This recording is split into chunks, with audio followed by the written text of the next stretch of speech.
ভৌতিক খরচ দেখিয়ে প্রতি ইউনিট বিদ্যুতের দাম ১.৫ টাকা পর্যন্ত বাড়াতে চায় পিডিবি।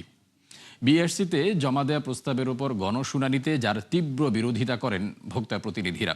বলা হয়, অনিয়ম অব্যবস্থাপনায় নজর না দিয়ে ভোক্তাদের উপর চাপ বাড়ালে তা হবে অন্যায়, অযৌক্তিক। আরও জানাচ্ছেন রাকিব হোসেন। ২০২৪ সালের শুরুতে নিরবচ্ছিন্ন সরবরাহের প্রতিশ্রুতি দিয়ে বৃদ্ধি করা হয় বিদ্যুতের দাম, কিন্তু ২ বছর পরও সেই প্রতিশ্রুতির বাস্তবায়ন নেই। উল্টো নানা অজুহাতে আবারও গ্রাহকের পকেট কাটার পায়তারা করছে সরকারি সংস্থাগুলো। ২ সপ্তাহ আগে এ নিয়ে প্রস্তাব বিইআরসিতে জমা দেয় পিডিবি পিজিসিবি, যার উপর আয়োজিত গণশুনানিতে তুলে ধরা হয় ভৌতিক হিসাব নিকাশ। বিইআরসির কারিগরি মূল্যায়ন কমিটির হিসাবে কেবল উৎসে কর খাতে ২,৩৪৮ কোটি টাকা বেশি দেখিয়েছে বিদ্যুৎ উন্নয়ন বোর্ড। এছাড়া ভারত, নেপাল থেকে আমদানিতেও দেখানো হয়েছে ৮৫ কোটি টাকা বেশি। অস্বাভাবিক ব্যয় আর লোকসানের ফিরিস্তি তুলে ধরে পাওয়ার গ্রিড কোম্পানিও। জানিয়ে গণশুনানিতে তীব্র সমালোচনা করেন নাগরিক প্রতিনিধিরা।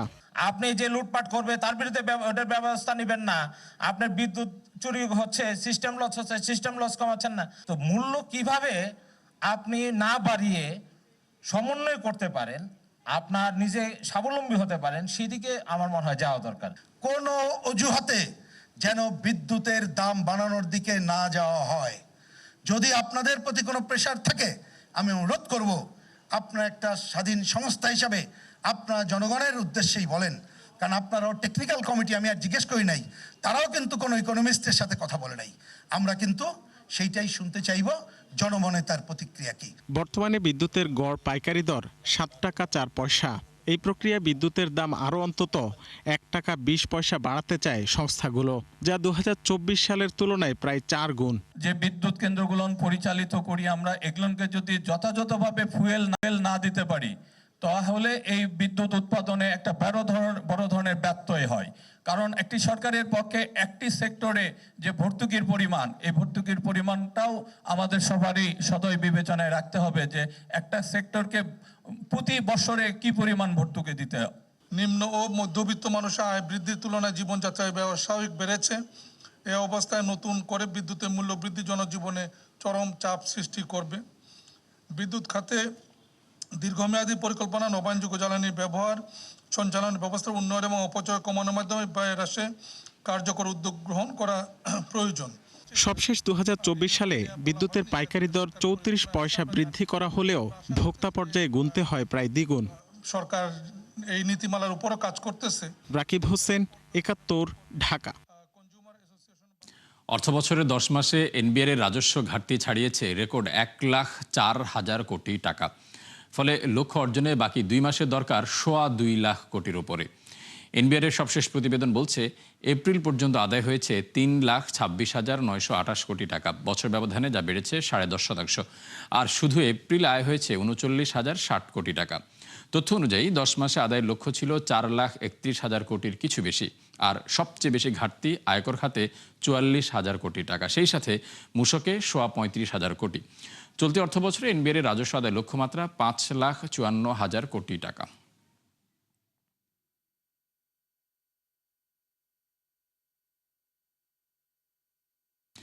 মনগড়া আর্থিক প্রতিবেদন বিদেশি বিনিয়োগের পথে বড় বাধা হয়ে দাঁড়াতে পারে বলে আশঙ্কার কথা জানিয়েছেন অর্থমন্ত্রী আমির খসরু মাহমুদ চৌধুরী। তিনি বলেন, বৈশ্বিক বড় বড় তহবিল যোগানদাতা কোম্পানি বাংলাদেশে আসার আগ্রহ দেখাচ্ছে, কিন্তু আর্থিক প্রতিবেদনের অস্বচ্ছতার কারণে তারা মুখ ফিরিয়ে নিতে পারে। তবে এ ধরনের অনিয়ম আর সহ্য করা হবে না বলে হুঁশিয়ারি করেছেন প্রধানমন্ত্রীর অর্থ উপদেষ্টা। রাজধানীর একটি হোটেলে এফআরসি আয়োজিত সম্মেলনে এসব কথা উঠে আসে। আরও জানাচ্ছেন রুহুল আমিন। পুঁজিবাজার থেকে অর্থ উত্তোলনে কাগজে কলমে কোম্পানির আর্থিক স্বাস্থ্য ভালো দেখানো, কিংবা ঋণ পেতে সম্পদের মূল্য বাড়িয়ে দেখানো, অথবা কর ফাঁকি দিতে আয় ও সম্পদ গোপন স্বাভাবিক ঘটনায় পরিণত হয়েছে। কোম্পানি মালিকদের সঙ্গে এসব অনিয়মে জড়িয়ে পড়েছেন পেশাদার নিরীক্ষকরাও, যার ফল গত ১.৫ দশকে আর্থিক খাতে নজিরবিহীন লুটপাট। এমন প্রেক্ষাপটে সচেতনতা তৈরিতে পেশাজীবীদের নিয়ে এই সম্মেলন ফিনান্সিয়াল রিপোর্টিং কাউন্সিল এফআরসির। আলোচনায় মনগড়া আর্থিক প্রতিবেদনের কারণে ক্ষতিগ্রস্ত হওয়ার অভিজ্ঞতা তুলে ধরেন বিজিএমইএ সভাপতি। এফআরসি চেয়ারম্যানের বক্তব্যে উঠে আসে অনিয়মের ভয়াবহতা। একটা পাবলিক লিস্টেড কোম্পানি ওভারটেক করার চেষ্টা করেছিলাম, যখন ওর অ্যাকাউন্টিং নিলাম দেখলাম তার অ্যাসেট লায়াবিলিটি মিসম্যাচ করে। তো যিনি মিডিয়েটর ছিলেন তাকে জিজ্ঞেস করলাম যে এই যে অ্যাসেট এবং লায়াবিলিটি মিসম্যাচ করছে, যে অ্যাসেট এখানে শো করা হয়েছে সে প্র্যাকটিক্যাল আজকে যদি আমি ভ্যালুয়েশন করি সেটার সাথে ম্যাচ করে না।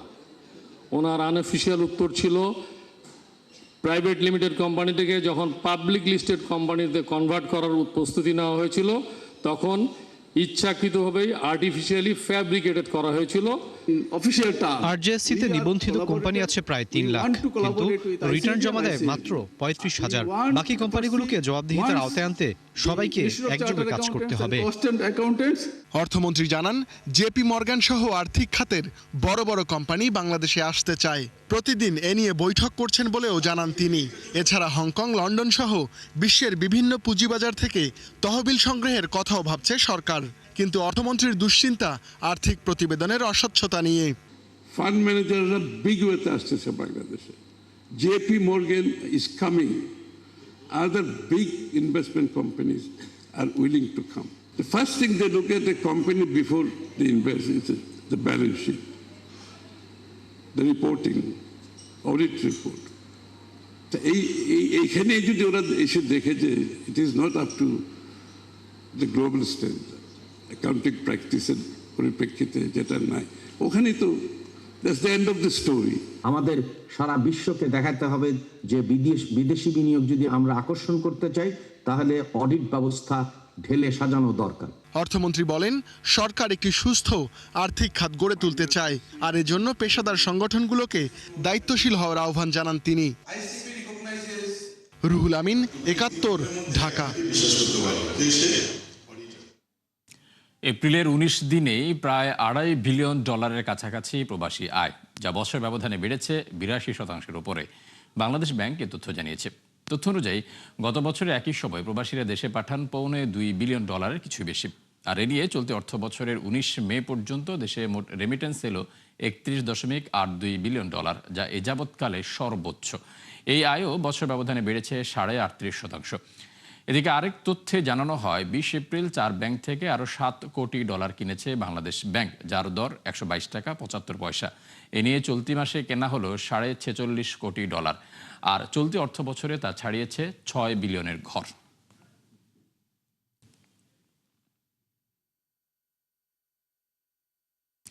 নতুন এডিপিতে ১৫টি প্রকল্পেই বরাদ্দ রাখা হয়েছে $৫৩,৫০০ কোটি টাকার উপরে। তার সবগুলোই পুরনো, অর্থাৎ রেকর্ড টাকা উন্নয়ন কর্মসূচিতে নতুনত্ব নেই কোনো প্রকল্পে। অন্যদিকে পর্যালোচনা না করে ব্যয় বাড়ানো হয়েছে আওয়ামী আমলে নেয়া ১০ থেকে ১৪ বছরের পুরনো প্রকল্পেও। বিশেষজ্ঞরা বলছেন, প্রকল্পের খরচ ও উপযোগিতা যাচাই বাছাই না করে ব্যয় বাড়ানো অযৌক্তিক, যা অর্থনৈতিকভাবেও লাভজনক হওয়ার সুযোগ কম। ইমদাদ হোসেনের প্রতিবেদন। সরকারি হিসেবে মেট্রো রেল ৬-এর কাজ শুরু হয় ২০১২ সালের ১ জুলাই। আনুষ্ঠানিক উদ্বোধনের পর চলাচল করছে কয়েক বছর ধরে। আওয়ামী আমলের এই মেগা প্রকল্পের ব্যয় নিয়েও প্রশ্ন উঠেছে বিভিন্ন সময়ে, কিন্তু তারপরও নতুন এডিপিতে আরও প্রায় ২,০০০ কোটি টাকা বরাদ্দ দিয়েছে সরকার। তৃতীয় সংশোধিত এই প্রকল্পের মেয়াদও বাড়ানো হয়েছে আরও ২ বছর, ফলে মোট খরচ দাঁড়াবে প্রায় ৩৩,০০০ কোটি টাকা। এখানেই শেষ নয়, মেট্রো রেলের আরও ২ প্রকল্পেও সরকার নতুন এডিপিতে টাকা দিয়েছে উদার হাতে। যেমন এমআরটি লাইন ৫-এর নর্দার্ন রুটে প্রায় ৭,৫০০ কোটি, আর লাইন ১-এর আরও প্রায় ৪,০০০ কোটি, যা নেওয়া হয় ৭ বছর আগে আওয়ামী আমলে। যদিও এখনও শেষ হয়নি জাইকার সাথে দর কষাকষি। প্রশ্ন হলো, যাচাই বাছাই ও যৌক্তিকতা বিচার না করেই পুরনো প্রকল্পে কেন এত বরাদ্দ?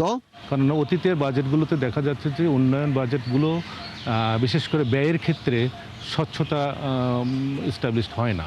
সে জায়গায় আমরা এত বড় বাজেট নিয়ে, এবং পাশাপাশি আমি যে বাজেটে খরচটা যে করব, আমার আয়ের অবস্থাটা কি। এখানে আলাউদ্দিনের চেরাগের মতন একটা অবস্থা, যারা গত বছরের বাজেটটা তারা বাস্তবায়ন করতে পারেনি, তাদেরকে আবার তাদের ঘাড়ে বড় ধরনের একটা ভার দেওয়া হচ্ছে। সুতরাং তারা কতটুকু পারবে সেটা তো ওই যে মর্নিং শোজ দ্য ডে। এডিপিতে এরকম 15 প্রকল্পে বরাদ্দ রাখা হয়েছে 53,500 কোটি টাকা, অথচ এর সবগুলোই পুরনো। যেমন 2015 সালে নেয়া সায়েদাবাদ পানি শোধনাগারের জন্য দেয়া হয়েছে 1,500 কোটি টাকার উপরে। তালিকায় আছে বিদ্যুৎ, শিক্ষা ও যোগাযোগের আরও 3 প্রকল্প, যা নেওয়া হয়েছে 2017 সালে। সেখানেও রাখা হয়েছে 7,500 কোটি টাকা। আর রেকর্ড 15,500 কোটি টাকা রাখা হয়েছে রূপপুরের জন্য, সেটিও 10 বছরের পুরনো প্রকল্প।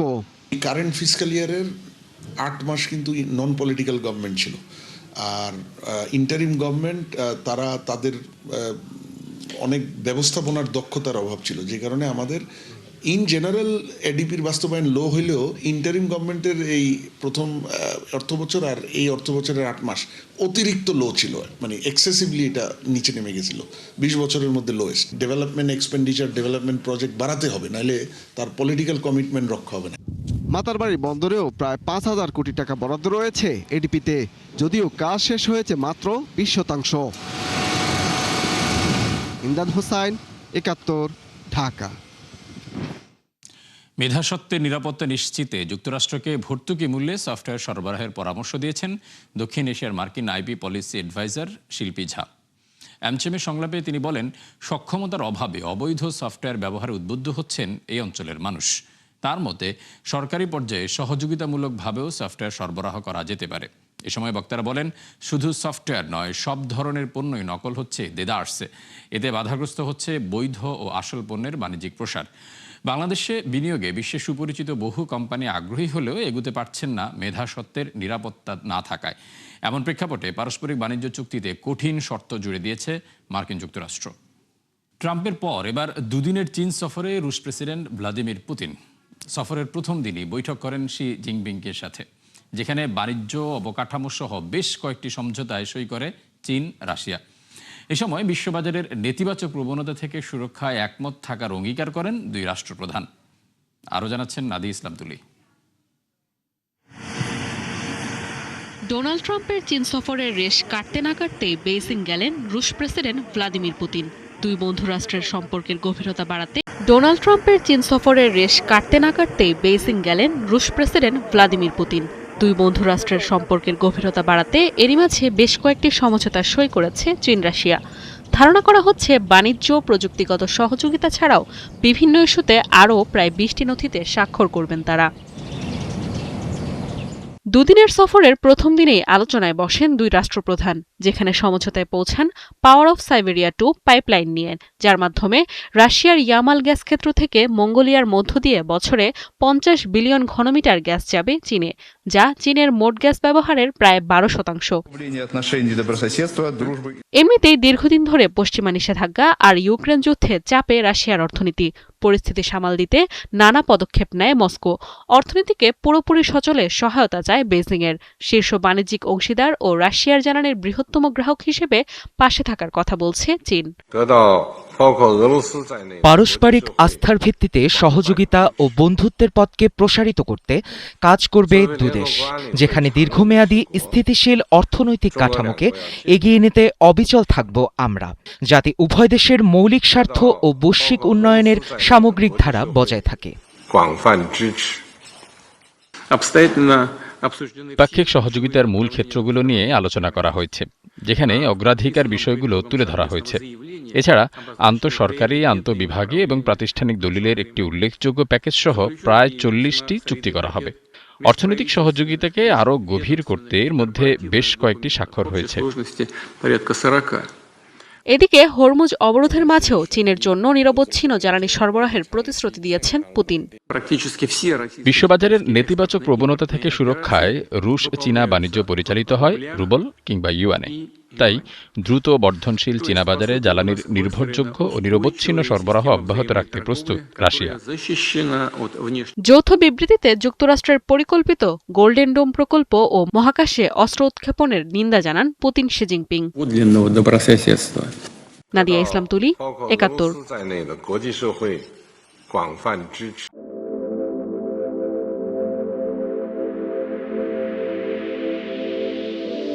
দর্শক, 71 বিজনেসে এই ছিল এখনকার মতো। সরাসরি সংবাদ অনুষ্ঠান দেখতে চোখ রাখুন 71-এর ফেসবুক পেজ এবং সাবস্ক্রাইব করুন 71-এর ইউটিউব চ্যানেল। থাকুন 71-এর সাথে।